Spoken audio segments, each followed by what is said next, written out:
In this video, we're going to talk about what a workspace is and how you can create one. A workspace represents a virtual office space, basically, where you can get access to all the tools for this specific business.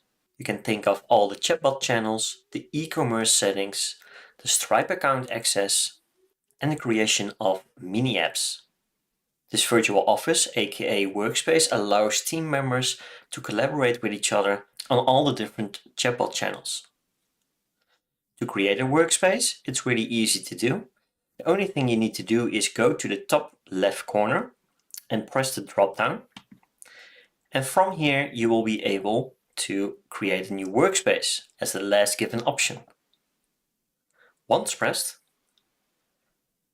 you will come to your workspace overview, where at the bottom you will see all your current workspaces.